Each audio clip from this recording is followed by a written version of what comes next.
table ronde, on va parler des données de chiffrage bas carbone, des enjeux liés aux données de chiffrage bas carbone pour les assureurs, donc la data, cette fameuse data, les enjeux liés à leur fiabilité, les défis liés à leur collecte, leur vérification, mais aussi comment concrètement on va calculer le bilan carbone.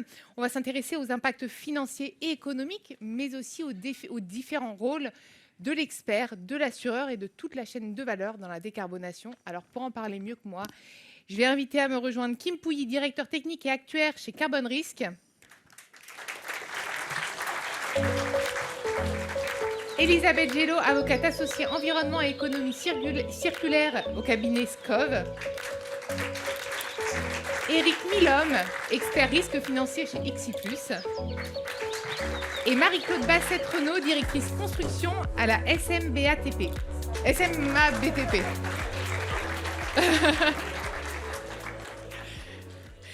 J'ai vu qu'on m'avait encore bloqué mon micro. Merci à tous d'être parmi nous. Alors, on va parler du bilan carbone.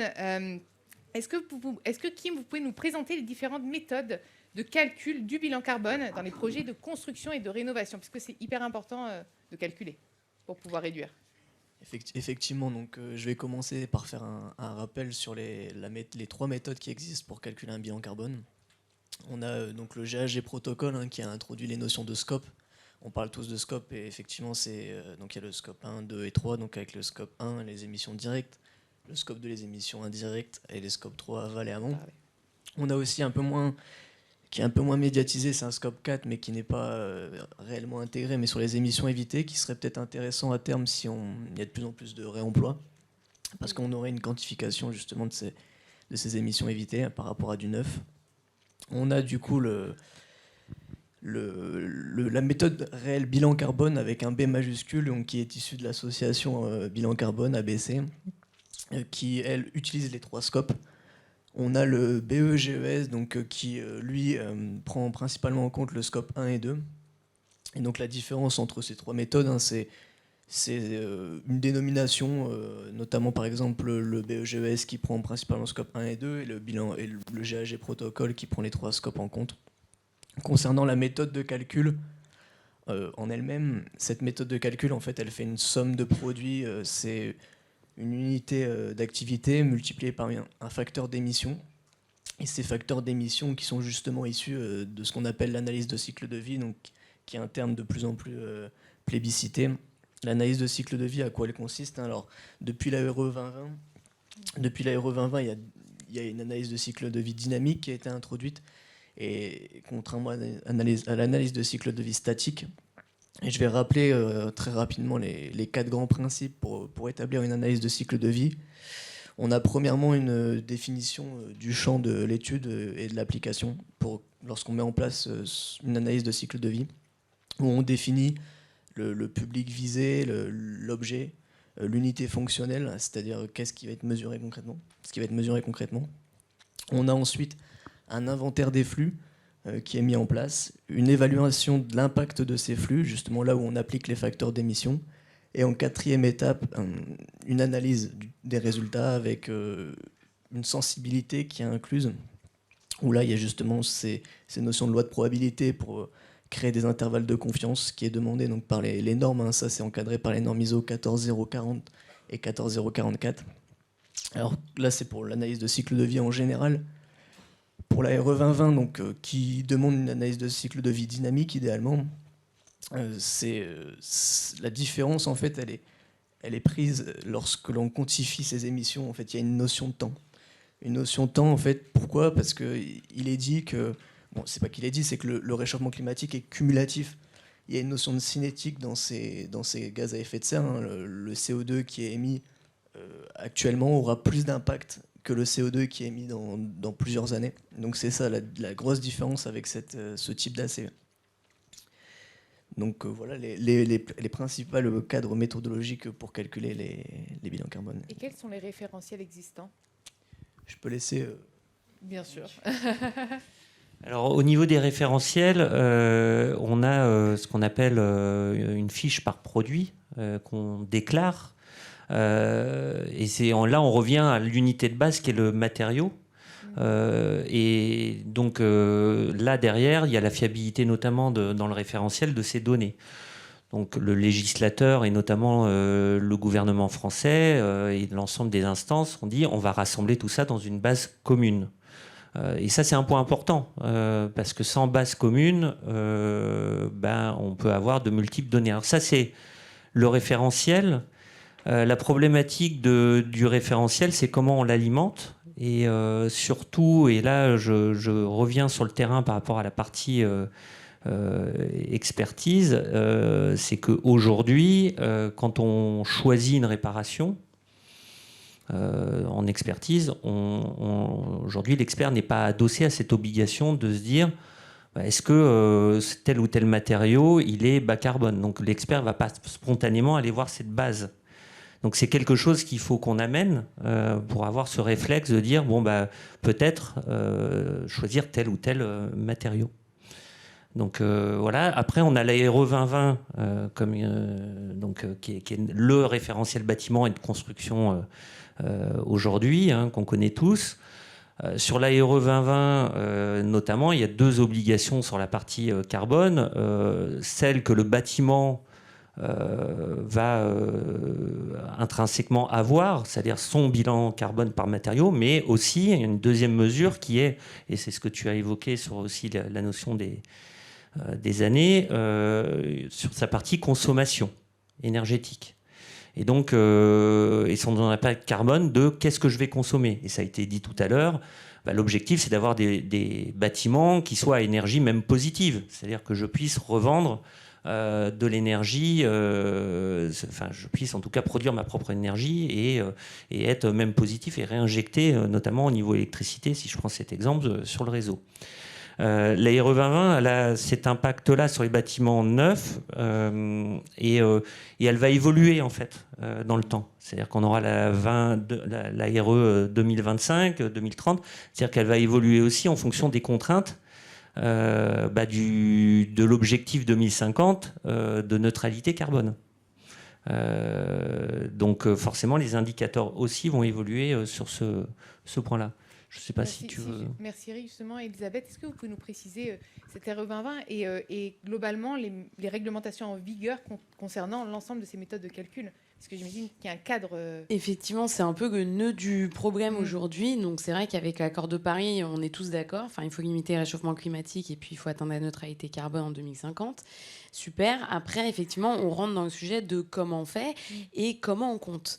Et là, le choix de la France, effectivement, il y a beaucoup de méthodes harmonisées qui sont des normes internationales et puis notamment au niveau européen, donc ce qui permettrait d'avoir un marché intérieur unifié, ce qui était le but un peu de l'Europe à la base. Et le gouvernement français a décidé, avec cette fameuse RE 2020, de faire cavalier seul et de définir sa propre méthode de calcul d'ACV. Et justement, c'est une méthode d'ACV dynamique, mais qu'ils ont appelée simplifiée, où ils ont retenu certains indicateurs qui sont bien à eux. Ils ont fait certains choix dans la méthode qui ont été critiqués par l'Europe, par des pays européens, par la communauté scientifique en France. Enfin, voilà. Donc moi, j'ai eu un recours devant le Conseil d'État sur ce sujet. Le Conseil d'État sur la question justement du droit des générations futures, parce que si vous voulez, la méthode de la RE 2020, au lieu de prendre déjà des normes européennes qui permettraient que les constructeurs aussi et puis les fabricants de matériaux, ce soit simple et que ça permette aussi d'ouvrir la voie au niveau européen sur nos bonnes pratiques, on a opté pour cette méthode d'ACV dynamique simplifiée. Et effectivement, en fait, ce qu'elle fait, c'est que artificiellement, elle va survaloriser en fait les bénéfices du stockage temporaire du carbone dans la construction. Donc, en gros, elle va surtout favoriser le biosourcé, mais de manière complètement disproportionnée, parce qu'ils sont c'est déjà le meilleur matériau sur n'importe quelle méthode normée, voilà. Mais là, on va leur donner des surbénéfices en disant voilà, le stockage temporaire du carbone, c'est super, et on va partir du principe qu'on verra bien dans 50 ans quand ça rejettera le fameux CO2 qui a été stocké temporairement, parce que ça fait, avec un peu de chance, on aura des techniques, ce sera compensé par les autres constructions, enfin bref. Donc voilà, mais effectivement, le droit de génération future dans cette affaire n'a pas été reconnu, et puis quelques mois plus tard, ça a été consacré. Le fait est qu'aujourd'hui, on a cette RE 2020 avec cette méthode et on a aussi, par exemple, des conventions de calcul dans la CV sur le réemploi où on nous dit, par exemple, que c'est impact nul sur tous les cycles de vie, sur tous les modules du cycle de vie, alors que, par exemple, dans les autres méthodes au niveau européen, on a une autre manière de calculer pour le réemploi. Donc effectivement, ça pose un peu ce problème que pour l'instant, c'est très bien. Enfin, on développe notre propre logique, notre propre méthode. Mais voilà, ça pose des difficultés au niveau de l'Union européenne. Donc il y a des travaux de normalisation qui sont en cours.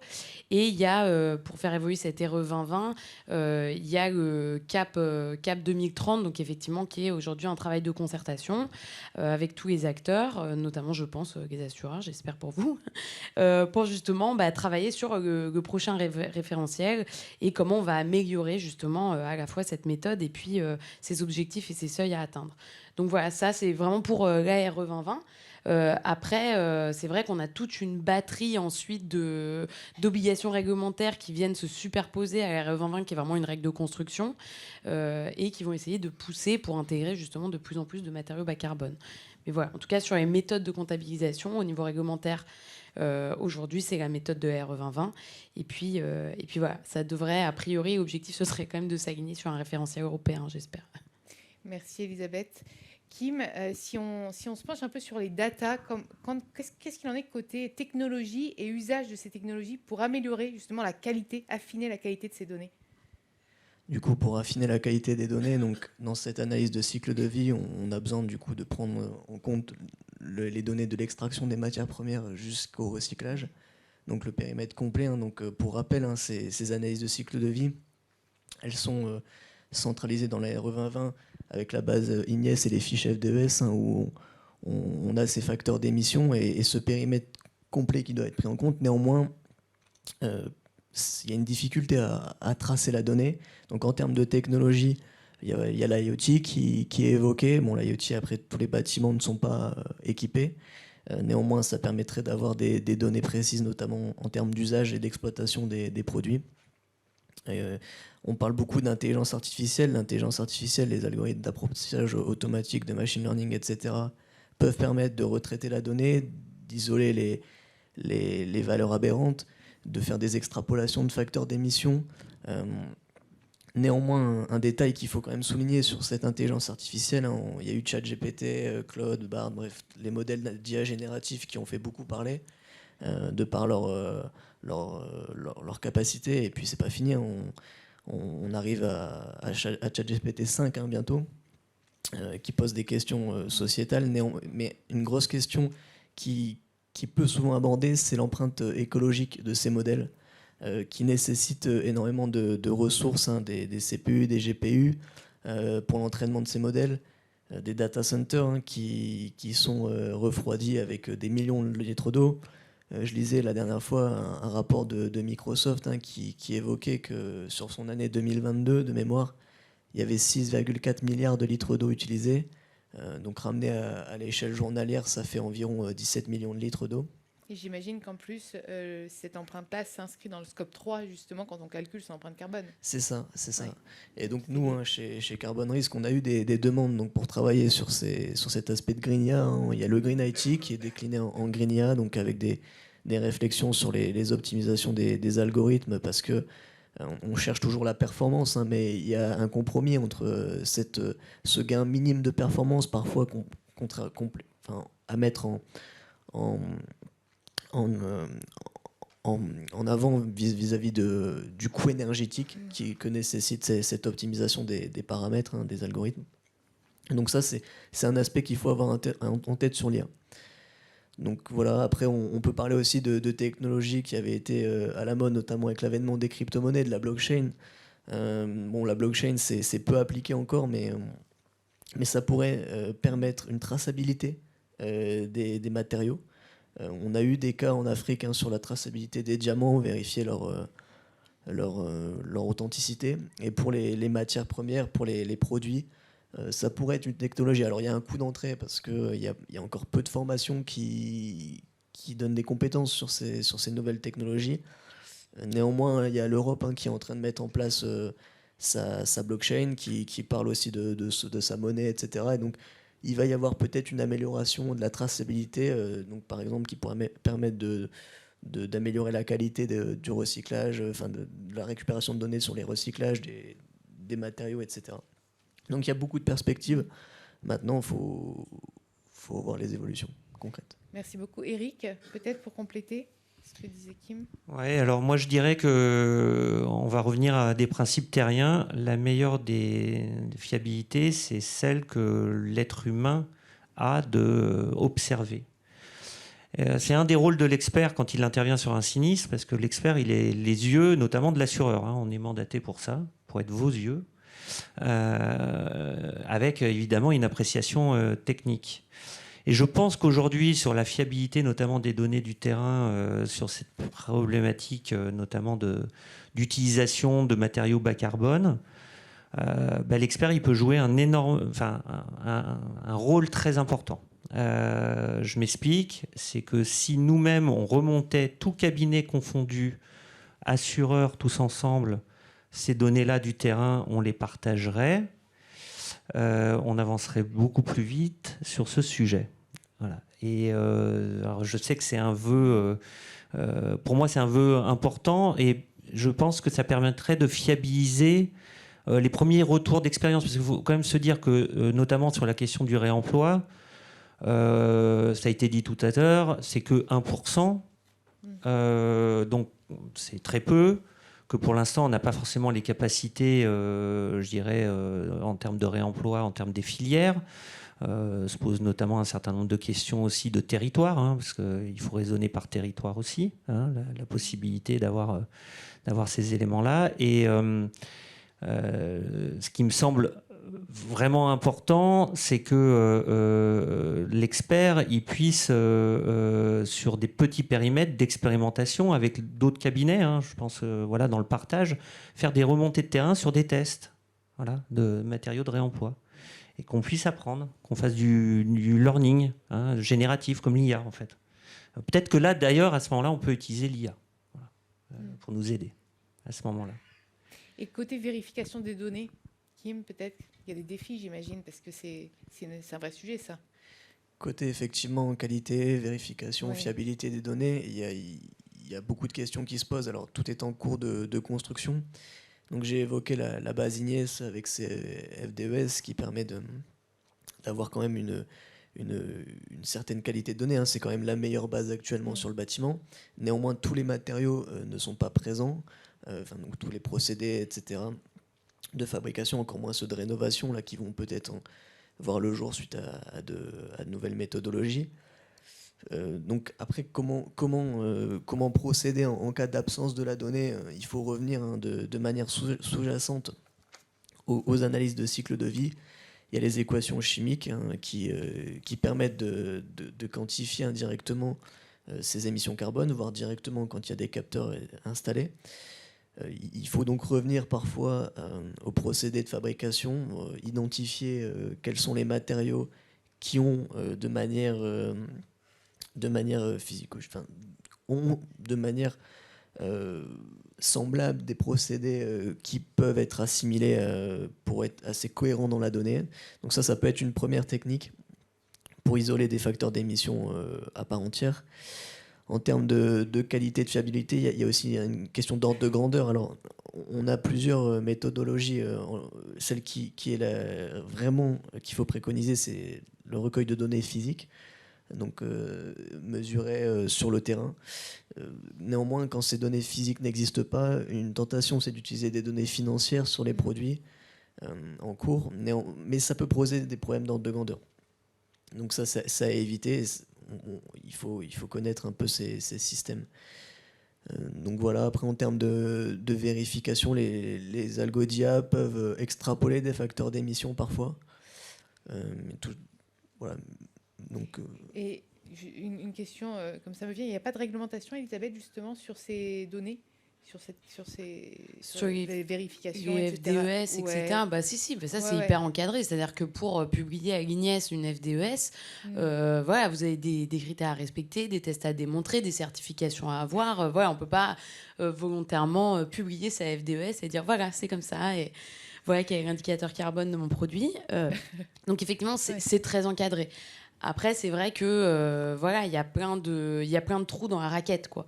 Parce que finalement, bon, déjà, ça coûte tellement cher de faire une FDES que effectivement pour les fabricants, ça fonctionne. Après, même sur tous les produits de l'innovation bas carbone, c'est un énorme investissement, quoi. Parce qu'au début, on ne sait pas vraiment pour mettre sur le marché si ça vaut le coup d'en faire une.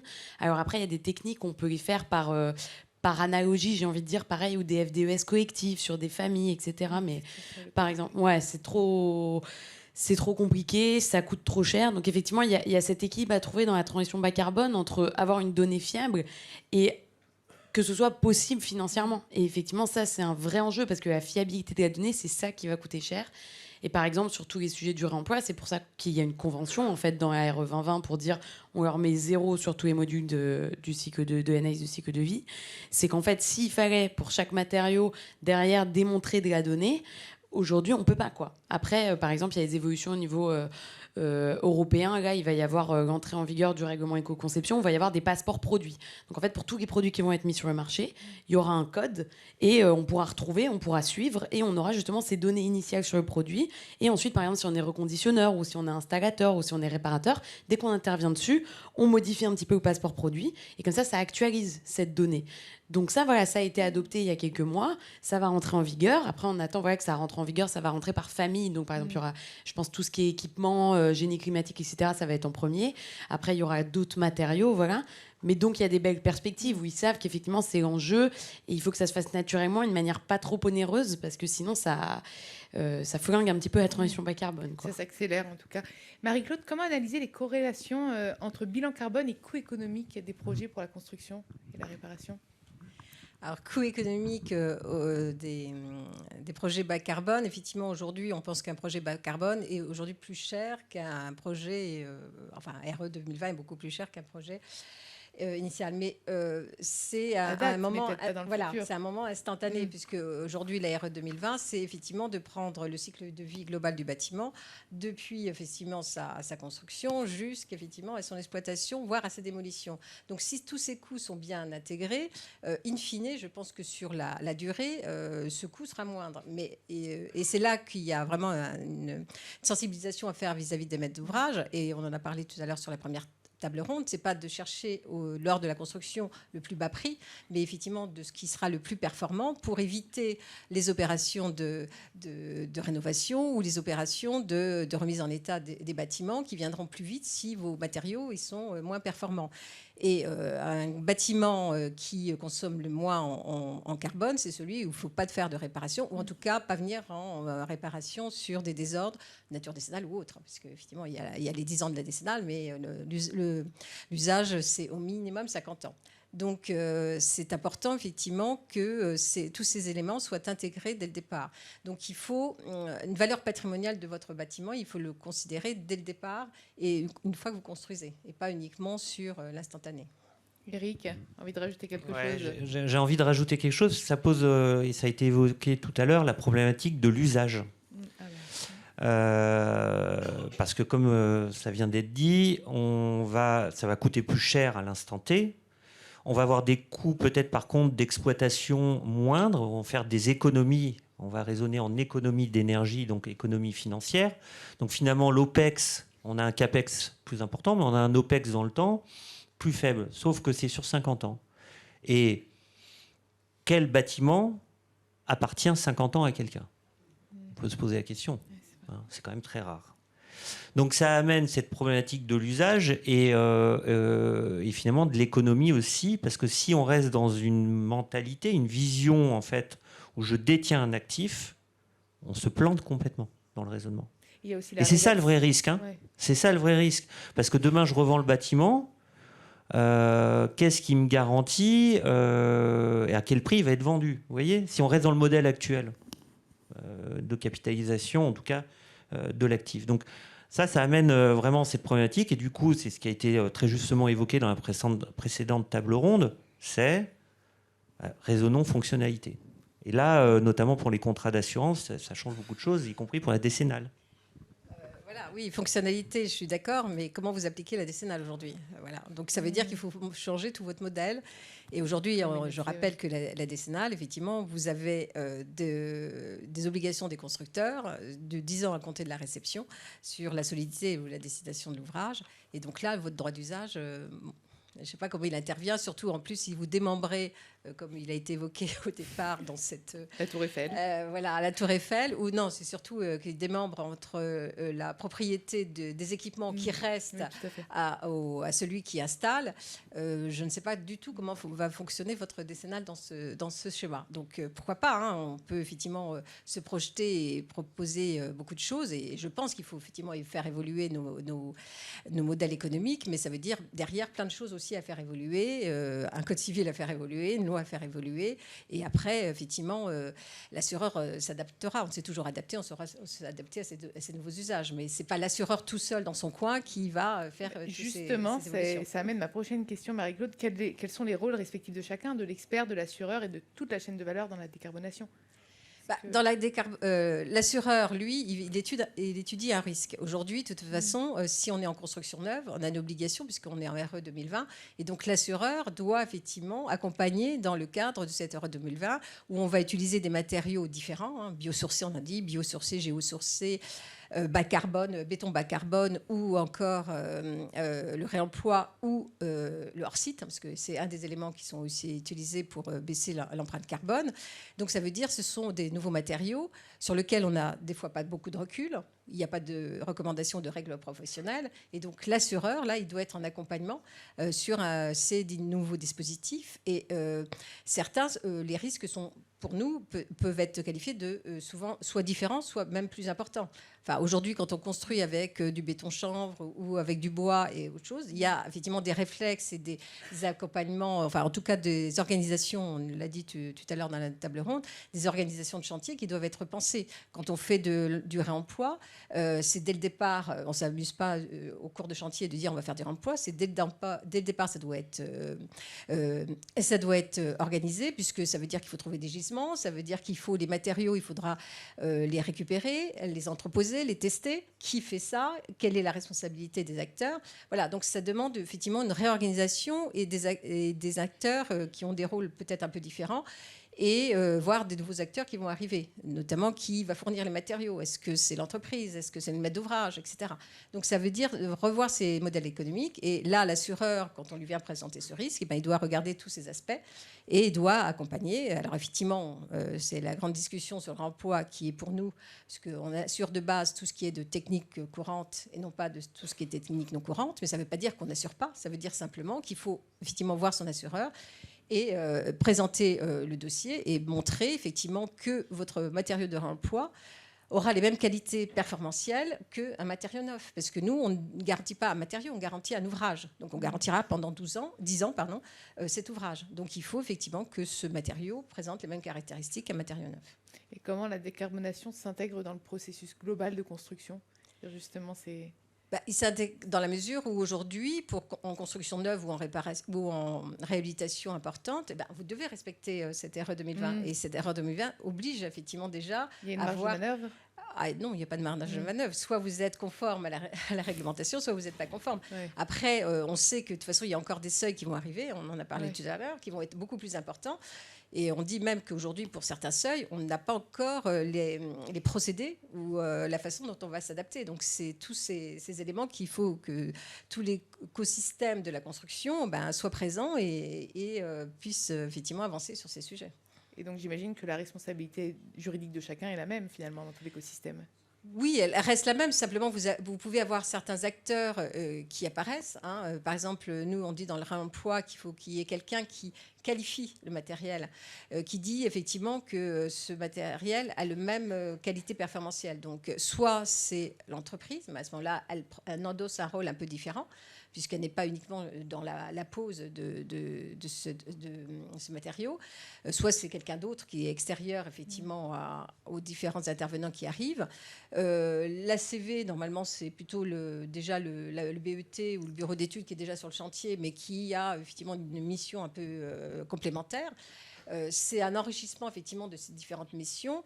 On a vu apparaître quand même d'autres interlocuteurs comme les AMO réemploi qui n'existaient pas, ou les BET réemploi. Donc ça va être plutôt des missions complémentaires par rapport à un champ d'intervention qu'ils n'avaient pas avant. Parce qu'ils devront penser sur des choses qu'ils ne faisaient pas avant. Le réemploi, effectivement, ils ne faisaient pas avant.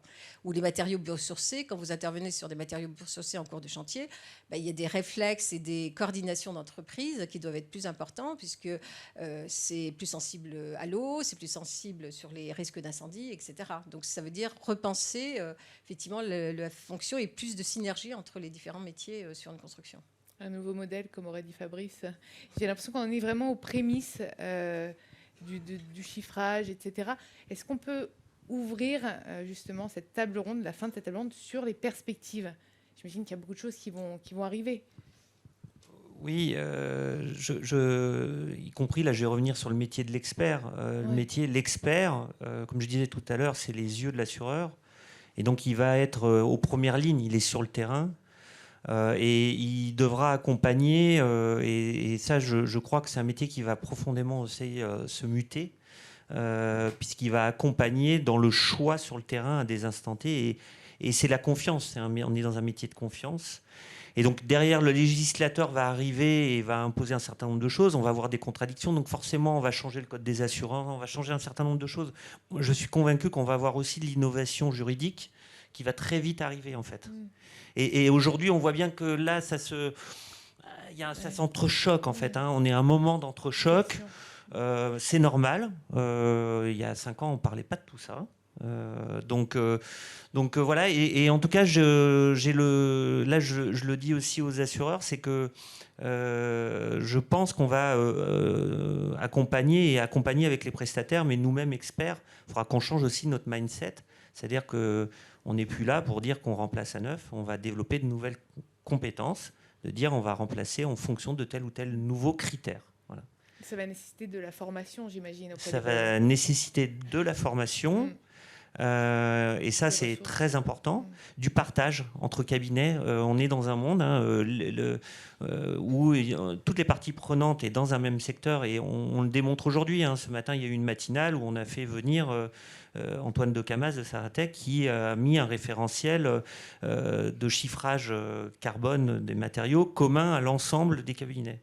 On voit bien qu'on est dans cette démarche de coopération, et c'est à nous aussi de démontrer qu'on est dans ces démarches de coopération. Il faut faire confiance à l'être humain aussi. Voilà. Je pense que ça, c'est important, qu'on impulse à différents niveaux. Donc c'est toute la chaîne de valeur qui va impulser ça. Du coup, concernant les perspectives, on parlait du rôle de l'assureur, de l'expert, etc. dans la chaîne de valeur. C'est vrai que, du coup, en tant qu'actuaire qui classiquement donc, font les modèles de tarification, de provisionnement des assureurs, on crée nos indicateurs de solvabilité pour s'assurer de la gestion des risques. Les risques climatiques, donc c'est des nouveaux risques, alors qu'ils sont anticipés par des modèles de projection, des modèles de scénarios, etc., mis en place justement par le GIEC, avec en sous-jacent ces émissions de gaz à effet de serre, d'où l'importance de la quantification de ces émissions. Il y a un problème quand même dans cette quantification, c'est qu'actuellement il n'y a pas de standardisation, ce qui pose du coup des problèmes de comparaison, des bilans carbone, des résultats. Il y avait une note de Thierry Langrenay qui disait que les actuaires pourraient jouer un rôle dans la standardisation, la création d'indicateurs de manière rigoureuse, statistiquement fiable. Ça pourrait être une perspective, notamment avec l'entrée en vigueur de la CSRD. Il va y avoir un arrêt du greenwashing concrètement. Aujourd'hui, on ne peut pas communiquer sur un bilan carbone si les KPI ne sont pas les mêmes. C'est ça, il va y avoir des... Bon, la CSRD, c'est à peu près 1200 data points, un peu moins, points de données, avec vraiment une rigueur qu'il va falloir instaurer dans les organismes. Donc là, il y a une première piste je fais appel à mes confrères actuaires, donc de travailler peut-être sur ces sujets. Il y a des appels d'offres, etc. Donc et une autre perspective, ça serait peut-être sur la tarification. Nous, on réfléchit là, avec des assureurs, justement, là plus côté auto, de mettre en place des indicateurs pour connaître les véhicules les plus émissifs, mais on pourrait avoir l'homologue côté habitation. Et a priori, du coup, appliquer un bonus ou un malus justement aux bâtiments, aux véhicules les plus émissifs. Là, il y aurait un impact concret. Donc, voilà, c'est deux perspectives qui pourraient être envisagées. Elisabeth, peut-être pour compléter. Pour compléter ce qui a été dit, je pense qu'effectivement, on est dans un moment de friction où de toute façon, il ne va pas y avoir le choix. Il va falloir, selon moi, de toute façon, faire évoluer toute la réglementation décennale, etc., pour qu'il y ait plus de souplesse. Parce qu'effectivement, là, on ne peut pas avoir les mêmes contraintes qu'il y a 60 ans, alors qu'on fait la transition vers l'économie circulaire. Économiquement, en tout cas, c'est très compliqué. Donc, je pense qu'il va falloir, si on veut laisser justement de la souplesse, de la créativité, de l'innovation, il faut le laisser aussi aux assureurs. Parce que là, on ne peut pas mettre à la fois une obligation de se couvrir pendant 10 ans, avec une jurisprudence à chaque fois plus large en disant vous couvrez tout pendant 10 ans, et puis à la fois dire aux gens, mais innovez, mettez des trucs risqués. En fait, il y a un moment, ça ne marche pas. Donc voilà, je pense que la réforme du Code civil sur ce volet de la décennale est sur la table du gouvernement depuis plusieurs années, mais c'est en cours. Donc je pense qu'il ne faut pas hésiter à se mobiliser là-dessus. Et puis après, l'autre perspective, peut-être que moi je vois émerger pour justement rendre possible toutes ces innovations et toute cette transition bas carbone au niveau de la rénovation ou de la construction, c'est investir un petit peu le champ du crédit carbone alors volontaire. On ne parle pas encore de faire rentrer sur le marché des quotas de gaz à effet de serre européen, mais justement beaucoup de maîtrise d'ouvrage qui essayent de trouver un modèle économique en générant des crédits carbone sur les opérations au titre du réemploi, du béton recyclé, etc. Alors, ça marche bien en plus sur des opérations où on va à la fois avoir de la démog et puis derrière on va reconstruire. C'est encore plus impressionnant. Mais voilà, en fait, on cherche ce modèle économique en valorisant justement cette donnée carbone. Donc ça peut, en tout cas, moi je vois de plus en plus d'acteurs sur toute la chaîne qui s'intéressent à ça. Donc voilà, voir comment les assureurs là-dedans peuvent intervenir. Mais en tout cas, ça peut être d'avoir finalement une très bonne couverture du risque et donc avec un certain coût. Mais derrière, potentiellement, pour les maîtres d'ouvrage et les acteurs du chantier, de s'y retrouver un petit peu en valorisant potentiellement du crédit carbone. Et justement, pour revenir sur ces crédits carbone, nous, on peut faire l'homologue du carbone avec une monnaie, presque. Le carbone, sous ces crédits carbone volontaires, sont un moyen justement de changer de modèle, comme vous évoquez depuis ces tables rondes, de réfléchir à des modèles alternatifs. Les crédits carbone volontaires, au-delà des quotas, qui pourraient peut-être à terme être instaurés aussi, mais sont un modèle qui permet à la fois d'allier cet aspect économique et écologique. Et de manière... en ayant un minimum de bon sens, on est tous sensibles à l'écologie. Néanmoins, l'aspect économique est quand même primordial, et surtout dans un modèle capitalistique. Donc, c'est un capitalisme, donc ces crédits carbone pourraient être une solution. Marie-Claude ? Je rappellerai simplement que l'assureur est un partenaire, il n'est pas tout seul, il ne peut pas de lui-même décider d'un certain nombre de choses. Donc on est là effectivement pour accompagner, on n'est pas là pour faire de l'expérimentation, parce que ce n'est pas notre rôle. Mais par contre, on est là effectivement pour soutenir et accompagner la filière, on le fait depuis très longtemps et on va continuer à le faire. Mais je crois que tout le monde doit se mettre autour de la table et réfléchir effectivement sur les meilleures solutions. Merci à tous, on va avoir pas mal de temps pour échanger avant le cocktail. Je pense que vous avez plein de questions. On les applaudit bien fort déjà.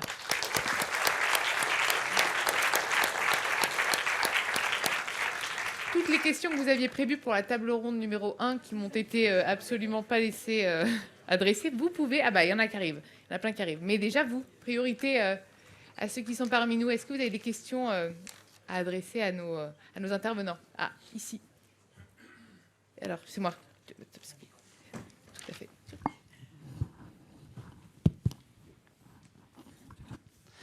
Bonjour, je suis Arnaud Bergozzi, je suis le directeur des risques assurances du groupe Lafarge. Donc à ce titre-là, on fait pas mal de produits bas carbone, de béton bas carbone. On décarbonise notre activité et notamment en faisant des nouveaux produits. Des produits bas carbone. Je reprends ce que disait tout à l'heure le monsieur de chez Bouygues, qui est parti un peu rapidement, à mon sens, à mes yeux. Vous avez un maître d'ouvrage, une entreprise, un fournisseur, et l'ARE 2020, l'ARE 2020 au milieu. Le maître d'ouvrage, il veut un produit, un ouvrage bas carbone. L'entreprise, Bouygues, va dire pas de problème, je sais te le faire. Il va se retourner vers Lafarge qui va dire mais bien sûr, j'ai les produits. Sauf que Bouygues va lui dire quoi? Mais est-ce que tu es assuré? Il dit non, je ne suis pas assuré parce que le produit n'est pas normé. Donc, je ne peux pas me retourner contre ton assureur. Non, parce que je ne suis pas assuré. Donc Bouygues, sa DRC décennale, elle va dire dans ces cas-là, je ne peux pas me retourner vers l'RC produit de l'entreprise et va donc voir l'assurance DO du maître d'ouvrage pour dire laisse tomber. Et résultat, on est sur un bon béton CEM1, bien polluant et pas cher. Tout ça pour dire que les assureurs, pour mes produits bas carbone, j'ai fait un appel d'offres, j'ai laissé 26 assureurs, y compris la SMA, qui m'ont dit je suis désolé, vos produits sont nouveaux, il n'y a pas d'historique. Il n'y a pas d'historique. Et donc, résultat, on n'est pas assuré. C'est le problème de l'assurance, des assureurs aujourd'hui. Aujourd'hui, le modèle assurantiel n'est pas assez disruptif et ne va pas suffisamment vis-à-vis de l'ARE 2020 et vis-à-vis des nouvelles normes. Les normes elles-mêmes ne vont pas assez vite également, puisque il devrait revoir le modèle de normalisation qui traîne un peu. Mais on a besoin, à un moment ou un autre, que les entreprises, les assureurs, puissent également, on va dire, revoir un peu leur modèle. Effectivement, on parle d'ATEX, de TPM que nous avons, mais ça va bien quand on prend une décennale, ça va moins quand on prend une RC générale, une RC produit, une RC après livraison. Puisque nous, c'est des produits, des assurances toute l'année et pas sur par projet. Donc aujourd'hui, je m'adresse à vous, madame, comment vous voyez ce point de vue? Merci. Oui, alors je ne dis pas qu'on a la solution pour tout, mais aujourd'hui, pour par exemple les JO, on a fait beaucoup de béton bas carbone ou ultra bas carbone et on est assureur des JO. Donc il y a des solutions, on en trouve et on fait au fur et à mesure. Après, quand on vient nous voir pour nous assurer que la partie éperce ou la partie produit, voilà, il y a des discussions qui se font et après il y a des accords ou non qui se font en fonction. Après, je rappelle que les entreprises, elles prennent aussi leurs risques, hein, donc c'est pas uniquement l'assureur qui peut tout faire. Donc après, on étudie effectivement ce qu'on nous présente et en fonction des éléments qu'on a, on prend ou non le risque. Enfin, voilà, c'est le principe de l'assurance. Christelle, est-ce que Christelle est toujours parmi nous? Ah, est-ce que oui, tout à fait.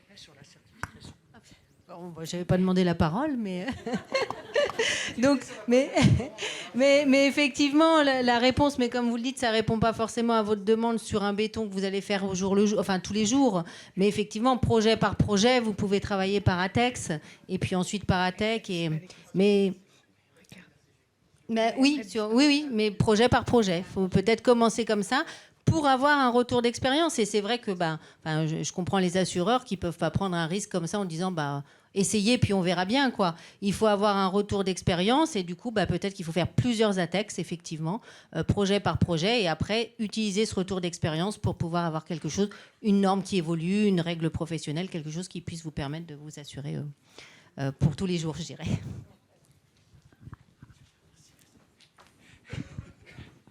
Y a-t-il d'autres questions? Ah, juste là. C'est Yann finalement qui fait le micro. Caroline Chirc, AXA XL, je suis gestionnaire construction. Mais en fait, là, c'est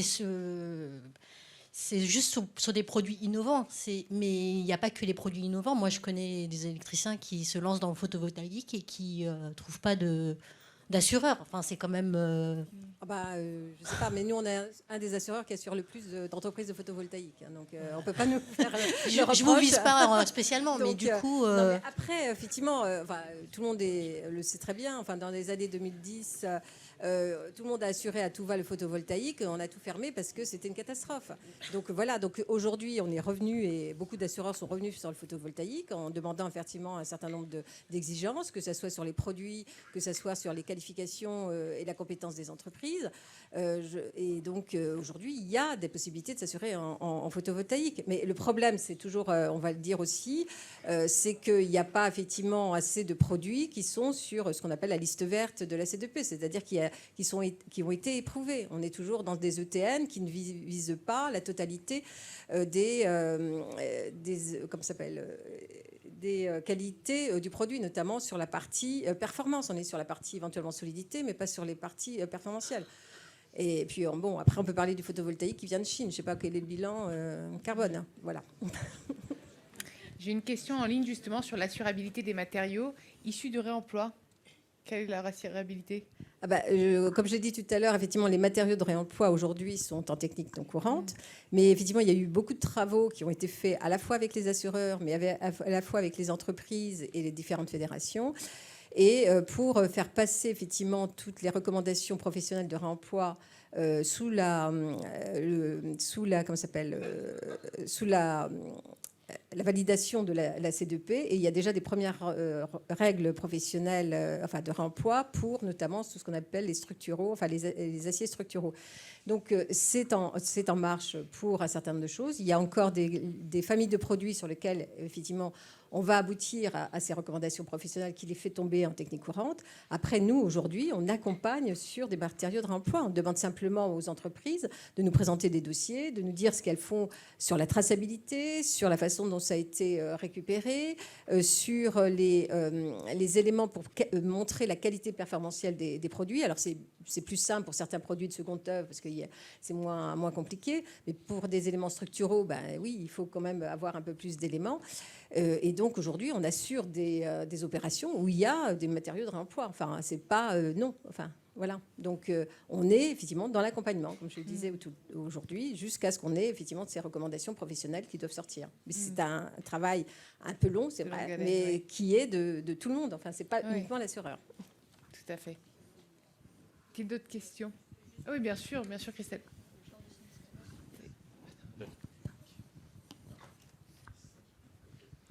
Donc oui, juste pour compléter vos dires, effectivement, il y a la première recommandation professionnelle de réemploi qui est sortie donc sur les structures acier. Et puis d'autres arrivent, hein, donc il faut que les filières se mettent en marche. Il y a besoin de financement aussi, hein, donc s'il y a des financeurs ici, n'hésitez pas. Je sais que chaque filière recherche des financements pour pouvoir effectivement rédiger ces recommandations professionnelles. J'ai une question en ligne de Pierre. Mes interrogations sont en rapport avec la garantie DO, avec l'utilisation de ce béton. Quelles sont nos connaissances sur ce produit, sa durabilité, sa tenue aux agressions climatiques ? Quel recul a-t-on en termes de garantie décennale de sinistralité ?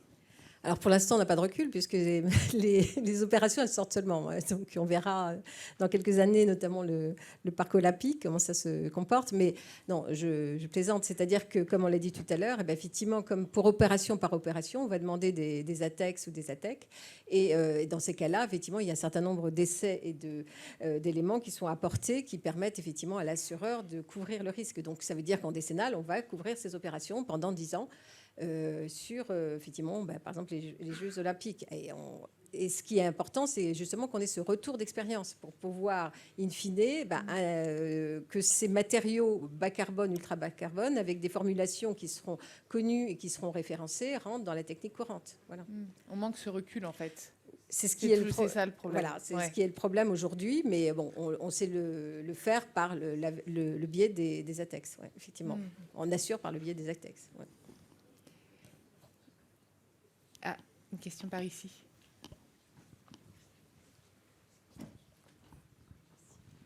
Anna Perrier, Accès BTP, donc reprise en sous-œuvre et donc beaucoup dans la sécheresse et on est très concerné par le sujet évidemment.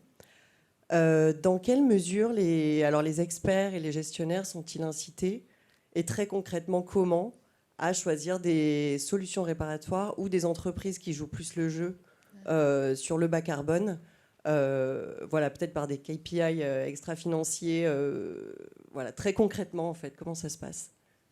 Peut-être dans l'impact de l'entreprise même. Pour les cabinets d'expertise, il faut être très clair, à l'instant T, là, au moment où je vous parle, on n'a pas de KPI adossé à l'utilisation, à la préconisation de matériaux bas carbone, hein, concrètement. Mais je pense que, et notamment, ça va arriver très vite. C'est-à-dire que de toute façon, dans le cadre de la première chose, la CSRD et la C3D, Ça va ruisseler très rapidement et j'imagine dans les prochains appels d'offres pour 2025, en tout cas voilà, pour l'année 2025, c'est des KPI que nous, experts, on va avoir. Ce qui amène, on a dit tout à l'heure, il faut aussi que les experts se forment. Voilà. Et ça, c'est important. Voilà. Donc ça, c'est l'étape qu'on fait actuellement, c'est de se former sur ces sujets-là pour être prêt, mais à l'instant T, en tout cas, côté cabinet d'expertise. Après, c'est le bon sens et la sensibilisation. C'est-à-dire, on n'a pas forcément toujours besoin de KPI. L'expert fait depuis toujours aussi les choses avec son savoir-faire. Et à partir du moment où il est formé et sensibilisé sur le terrain, il va préconiser une solution, en tout cas à coût équivalent, qui soit bas carbone. Pas si, oui, non, on est d'accord. Aujourd'hui, il n'y a pas mais ça, effectivement, je pense que ça va évoluer vers ce système. Bien sûr, bien sûr. Yann Bocky, intérimaire du spectacle. La question est peut-être pour Kim. De quoi avez-vous besoin pour construire une analyse de cycle de vie? C'est-à-dire, on a parlé des technos, des choses comme ça, mais de manière très concrète. Ça, c'est ma première question. La deuxième question, est-ce qu'on ne risque pas de s'exposer à une compétition à la fois entre assureurs, mais aussi entre producteurs de données et comment on peut limiter ce risque-là? Alors, du coup, pour effectuer une analyse de cycle de vie, on a besoin de données idéalement physiques, donc en termes de quantité de flux de matière, par exemple, de quantité d'énergie, de procédés de fabrication, etc., pour vraiment identifier ces différentes étapes. On a besoin de facteurs d'émission, donc qui sont issus indirectement d'équations chimiques. Et donc, pour votre deuxième question sur cette compétition, on va le voir l'année prochaine justement avec l'application de la CSRD. Les assureurs vont sortir leur rapport. Il y en a qui sont forcément meilleurs que d'autres en fonction de leur réseau, d'experts, de leur procédés, de leur politique RSE, etc. Nous, on anticipe effectivement qu'il puisse y avoir cette compétition. Après, elle est compliquée pour l'instant lorsque les données ne sont pas encore standardisées, homogènes. Il faut qu'il y ait des hypothèses clairement identifiées, des limites. Mais quand on suit et quand on est certifié ISO 14040 et 44 pour ces ACV, normalement, on doit être clair sur ces hypothèses, sur les incertitudes, sur les limites du modèle. C'est une priorité. Le scope 3 qui est difficile à quantifier, là, va être du coup explicité. Donc l'année prochaine, on va avoir justement le verdict. Mais effectivement, je pense qu'il y aura des risques qu'on appelle les risques de transition sur peut-être la vision même des assurés en termes de souscription. Est-ce qu'ils iraient plus sur des assureurs plus durables, entre guillemets? Donc on va avoir ce verdict.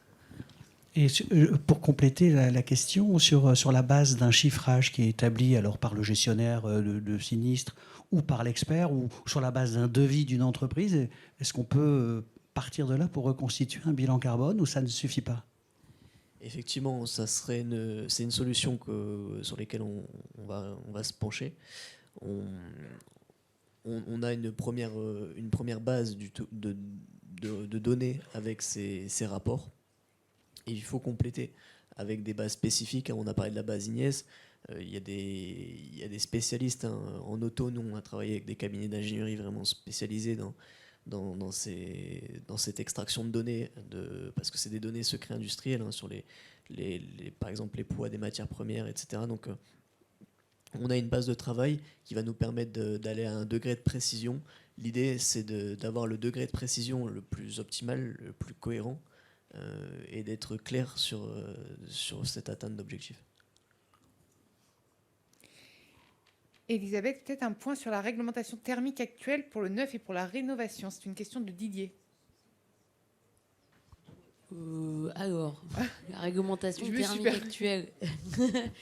En gros, on a toujours la réglementation thermique qui est en vigueur pour tout ce qui n'est pas soumis à la RE 2020. Donc, c'est un peu bazar parce qu'effectivement, parfois, j'ai eu des consultations pour savoir si on était RE 2020 ou RT. Mais alors, quoi vous dire d'autre je ne sais pas vraiment quoi vous dire sur le Personne point. n'a de réponse.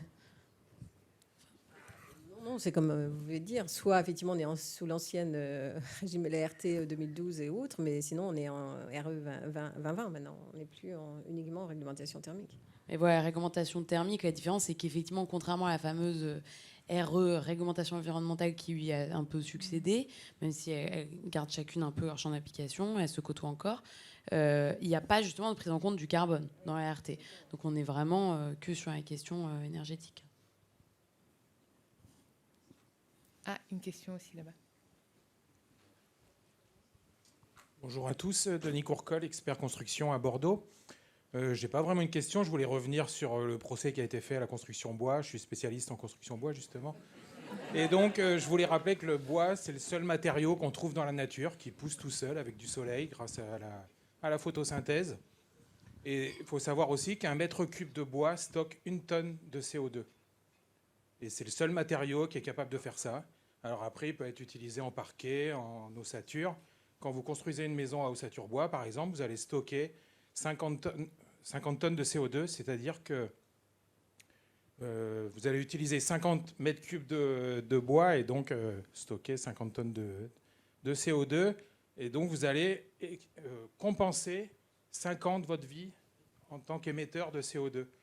Et ça, il n'y a que la construction bois qui peut le permettre. Alors je ne dis pas qu'il faut tout faire en bois. On ne va pas non plus aujourd'hui transformer toutes les entreprises de béton en entreprises de construction bois. Ce n'est pas possible. Ça fait un siècle qu'ils construisent la France. On est obligé de faire avec eux. Mais malgré tout, il faut tout à fait prendre en compte la construction bois, je pense, si on a envie de régler ce problème de carbone qui, de toute façon, va nous revenir à la figure très rapidement. Et la deuxième chose, c'était par rapport aussi à la première intervention. Mon mantra en tant qu'expert, c'est qu'on doit la réparation à l'identique. Et donc, aujourd'hui, c'est la réglementation qui veut ça. Par quel biais on va faire changer cette réglementation pour permettre justement de changer la façon de réparer vers quelque chose de plus vertueux, en proposant par exemple des isolants biosourcés qui sont aussi globalement de meilleure qualité que les isolants synthétiques parce qu'ils permettent de stocker du carbone, ils permettent aussi la régulation de l'humidité dans les parois. Enfin, je ne vais pas vous faire une conférence sur le sujet. Mais voilà, comment on répare à l'identique tout en étant plus vertueux. Je pense qu'effectivement, ça rejoint tout à fait ce que je vous disais sur le fait qu'il va falloir réviser ce code civil. Il y a vraiment la révision de cette partie du code civil est sur la table du gouvernement et c'est en cours. Donc je pense que c'est le genre de remarque où effectivement, tout ça, il faut que ça remonte et il faut qu'on soit sûr que ça passe. Parce que là, ça datait de 1804. Enfin, pas cette partie, mais le code civil, c'était 1804. On est quand même en train... on se dit, c'est un moment de l'histoire où il faut que ça change. Et donc, effectivement, il faut réécrire. Et c'est un très bon exemple. Et il y en a pas mal qui font que ça ne marche pas, en fait. Ça ne marche plus, en tout cas. On change d'air. Donc, il faut réécrire. Et très concrètement, comment faire ? C'est sur la table du gouvernement. Ça doit passer par ordonnance, cette réforme. Donc, c'est vraiment un plaidoyer qu'il faut faire auprès du ministère. Il y a eu une première étape de concertation, mais ils reviennent encore sur plein de choses. Donc, je pense qu'il ne faut pas lâcher, dans les 1 an, 2 ans à venir, où ils sont en train de finaliser ce projet, quoi. Oui, mais cette réparation, si elle n'est plus à l'identique, ça aura un coût. Donc après, il faut l'intégrer dans tous les paramètres, y compris dans les coûts des assureurs. Puisque ça veut dire qu'aujourd'hui, on va réparer beaucoup plus cher. Et donc, effectivement, in fine... ça aura un surcoût. Donc, effectivement, ce surcoût, il faudra qu'il soit intégré quelque part, soit au moment où vous allez, effectivement, faire votre appréciation de risque et éventuellement votre bilan. Je rappelle aujourd'hui que la décennale, elle n'est pas du tout positive. Hein. On n'est pas du tout en équilibre. Donc, voilà, c'est juste ce principe qu'il faudra intégrer. Mais pourquoi pas ? Enfin, je veux dire, après, c'est une démarche commune. Mais il faudra que tous les acteurs y participent, y compris ceux qui vont souscrire. Hein. Voilà. Ou encore une fois, que le champ de la décennale soit remodelé pour que justement ce soit soutenable Exactement. Économiquement. Exactement, parce qu'à un moment donné, ce sera plus soutenable, effectivement. J'ai une autre question en ligne.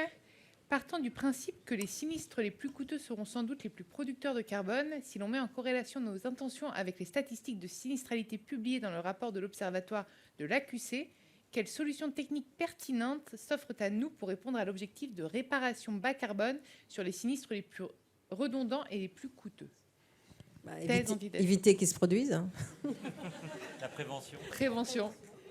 Donc construire mieux, pas en faisant moins d'économies sur certaines constructions et en privilégiant des matériaux de qualité et avec des entreprises qui sont compétentes et qui mettent en œuvre, voilà.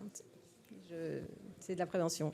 Peut-être pour compléter justement le rapport Langrenay, dans son dernier chapitre, suggère 2 pistes sur les sinistres dits de fréquence, donc à faible enjeu. Et là, c'est beaucoup plus de s'appuyer sur les entreprises de réparation, de les inciter donc d'agir sur l'écosystème de ces entreprises-là pour qu'elles proposent des solutions de réparation bas carbone. Et puis sur les enjeux beaucoup plus important de travailler avec l'expert et la compagnie autour d'alternatives de réparation qui soient plus bas carbone. Mais c'est vrai qu'il évoque le sujet plus comme une perspective et c'est presque en guise de conclusion pour la partie sinistre, quoi. Et comment encourager la collaboration, c'est hyper important, entre les différents acteurs de la chaîne de valeur de la construction pour promouvoir les pratiques bas carbone. Collaboration, c'est important le collectif. Soudé dans l'adversité. Oui, c'est important. C'est sur un chantier, il faut que tout le monde travaille ensemble. Et je pense que c'est à la fois le maître d'ouvrage. Je pense qu'il a un vrai rôle effectivement à jouer à ce stade pour sensibiliser les acteurs et effectivement faire que tout le monde travaille de concert. Donc éviter, comme on l'a dit tout à l'heure, d'aller au moins 10 ans, mais peut-être au mieux 10 ans. On dit beaucoup, mais c'est souvent la réalité. Et puis ne pas faire effectivement d'économies sur des choses qui sont essentielles, sur des missions éventuellement des bureaux de contrôle, sur des compétences qu'on a besoin parce que les chantiers évoluent et que c'est peut-être encore plus technique qu'hier. Voilà. La CSRD va aider à ça. C'est-à-dire que ça va ruisseler cette norme. Alors, on est par étage, par taille d'entreprise, mais les contraintes des uns vont devenir la contrainte des autres. Et donc, notamment dans le bâtiment, on va descendre au fur et à mesure. Et donc, qu'est-ce qui va se passer? On va se mettre à discuter tous ensemble. Parce que quand on a le même problème, on essaye tous ensemble de trouver une solution. Donc, c'est un peu, d'ailleurs, l'esprit de la CSRD, c'est notamment ça, c'est d'amener. Et d'ailleurs, pour les PME, parce que dans le bâtiment, la plupart des entreprises du bâtiment, c'est des PME. Et donc la CSRD, en ce moment, donc il y a tout un travail sur la CSRD version PME qui est en cours. Il y a une consultation et qui va être publiée. Alors, pas dans un premier temps avec une obligation, mais forcément, si au-dessus, un grand groupe vous demande, parce que vous travaillez pour ce grand groupe en tant que fournisseur ou prestataire, vous allez vouloir être CSRD compatible, puisque c'est ce qui va vous exiger dans le cahier des charges ou dans l'appel d'offres. Donc je pense que ça va arriver aussi et qu'en fait, après, on va se mettre à discuter. Mais tant qu'il n'y a pas d'obligation, c'est vrai qu'aujourd'hui, on a encore des fonctionnements, je appelle ça de l'ancien monde, celui qu'on avait encore et qu'on a encore... voilà, on est en période de transition sur ce sujet-là. Dans le réchauffement climatique, c'est un problème commun. Par contre, il est maintenant. Oui. On est tous dedans. Y a-t-il d'autres questions? Je sens que le cocktail vous appelle. Alors, je vous propose de les applaudir. Je vous invite à les applaudir bien fort. Merci à tous. Un petit mot de la fin, Yann. Merci beaucoup, beaucoup. Sous vos applaudissements à nouveau, ainsi que pour la première table ronde, un tonnerre d'applaudissements. Merci à Alice aussi d'avoir animé ces 2 tables rondes et de nous avoir laissé à peu près 3 quarts d'heure pour vous parler d'ICSI. Non, on va pas faire comme ça. Quelques actualités. Je vous invite aussi à applaudir, parce qu'on est on est chaud maintenant, notre nouveau président pour la filiale ICSI+, qui a été choisi, Alain de Corniquet, et qui était sur la première table ronde. Voilà. Autre actualité qui concerne Convergence 2025, et nous avons fait le choix de revenir sur ce sujet de la construction et de la réparation bas carbone.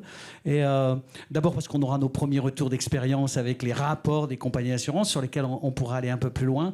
Je pense que le sujet, il est loin d'être clos et on a bien senti qu'entre les aspirations, les ambitions et la réalité de la mise en œuvre, de la pratique, c'est plutôt source de tension ou source de contradiction. motrice du progrès, disait Hegel, mais bon, ça c'est philosophiquement vu quand on est dans la réalité. En tout cas, on y reviendra avec un angle encore plus pratique sur la sinistralité avec les sujets carbone. On parlera de la GTB, on parlera, je pense, d'un certain nombre d'autres sujets qui compléteront complètement le panorama. Donc rendez-vous l'année prochaine. La date n'est pas encore choisie, mais vous l'avez compris, on aime bien faire la rentrée avec les gens qu'on aime particulièrement, et vous en faites partie. Quelques instants encore d'attention pour l'actualité XI, avec plusieurs sujets, et notamment notre stratégie. Où va XI aujourd'hui? Où voulons-nous aller? Et le mot était prononcé tout à l'heure. L'objectif qui nous relie, c'est d'être CSRD compatible, et de l'être dans un délai court, et de l'être dans le prolongement de notre engagement un jour de s'inscrire comme entreprise à mission. CSRD compatible, ça veut dire plusieurs sujets. Une offre dans la prévention, c'est-à-dire de vous permettre de mettre à disposition demain de vos assurés ou nous-mêmes auprès d'acteurs de l'entreprise notamment, la compétence d'experts, conseils sur les modes de prévention. Et on est convaincu que c'est le premier levier de la CSRD compatibilité, c'est d'offrir des approches dans la prévention des risques. Et donc nous mettons toute cette expérience de la sinistralité, nous allons essayer de la mettre au service de la prévention. Ça, c'est notre premier message. Le deuxième message, c'est bien sûr de vous aider au calcul des émissions de CO2, sur les indemnités que vous versez, sur les indemnités que nous évaluons, que ce soit en construction ou en réparation, avec un calendrier extrêmement serré pour qu'au 31-12, on soit en mesure de faire un premier livrable, chiffrant notamment l'année 2024, en tout cas d'avoir une approche pour vous permettre de le reporter dans votre premier rapport, et puis sur l'année 2025, de vous accompagner tout au long des missions que vous allez nous confier et de vous proposer un service supplémentaire de chiffrage des émissions de CO2, des chantiers de réparation sur lesquels nous intervenons. Et ça, là aussi, nous voulons vraiment s'inscrire à vos côtés sur cette ambition extrêmement importante. Le troisième levier de la CSRD compatibilité, c'est toute la réflexion sur notre modèle d'affaires que nous avons commencé à engager avec Lumia. Vous avez vu sur la première table ronde Christophe Sampels. Et l'objectif que nous avons sur les prochaines années, c'est vraiment d'engager le virage vers une refonte de notre modèle d'affaires, de repenser nos déplacements, de repenser nos lieux d'installation, nos bureaux, tout ce qui peut concerner notre production de l'expertise, notre production de cette prestation intellectuelle pour vous. Comment peut-on la rendre la plus décarbonée possible? Et puis dans ce projet-là, c'est aussi de repenser le métier d'expert et d'en faire un acteur important, voire incontournable sur les options de réparation pour vous proposer, pour vous accompagner dans l'ensemble de votre plan de transition. Et nous sommes convaincus que plus que jamais, nous sommes dans une grande solidarité professionnelle et tout autant que celle de citoyens. C'est un grand plan qui s'appelle Régénération 2024-2034. Donc vous voyez qu'on regarde loin pour être encore là dans 10 ans pour fêter Convergence 20e édition à vos côtés. Merci infiniment à toutes et à tous, celles et ceux qui étaient à distance, à toutes et à tous qui étaient présents aujourd'hui. Et on a plein de temps à partager autour du buffet qui nous attend. Très bonne fin de journée. Bon retour chez vous et à bientôt. À bientôt. Merci Yann.